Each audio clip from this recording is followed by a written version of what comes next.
Hello guys, welcome back to the channel.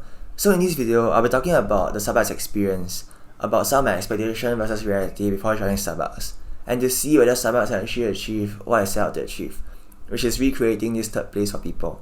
So now comes the part about expectation versus reality. So initially when I joined Starbucks, as mentioned earlier in this video, I keep referencing this video, but as mentioned earlier in this video, the main reason is because I wanted to experience the Starbucks experience as mentioned in the book written by Schultz.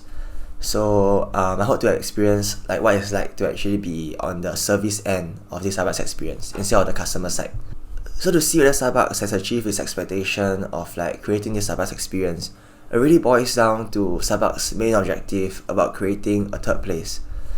So Starbucks want to create this third place, which is a place where people can have a good cup of coffee, away from work, away from home, an environment where people can really just like discuss and have a nice conversation.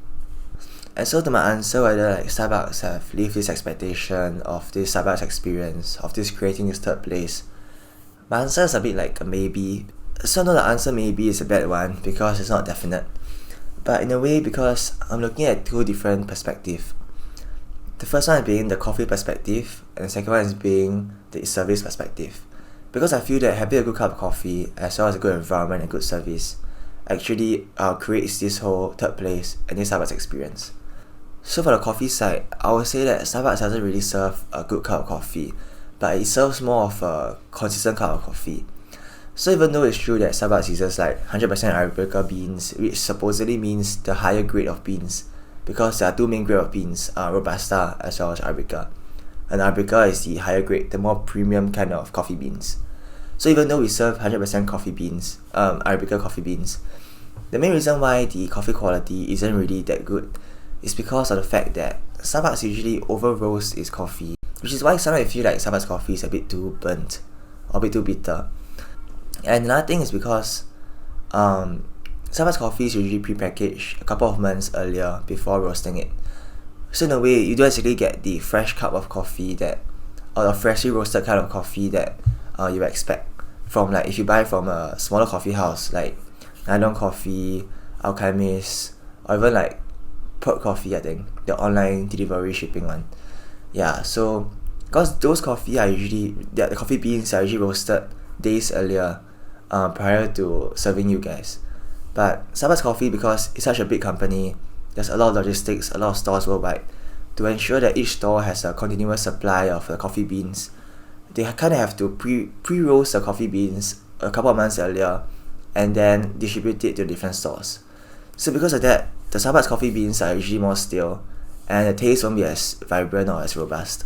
Actually, this whole coffee thing is quite technical. I'm quite sure if you actually go and dive deep into it, you can find the exact reasons of why a lot of people find that Starbucks coffee aren't the best, especially compared to its like relative to its price point. And the reason why I came up with this conclusion is because of my personal experience of like trying different coffee from different areas, not just Starbucks, but from a Nylon, Alchemist, and also talking to like some of the full-time barista there.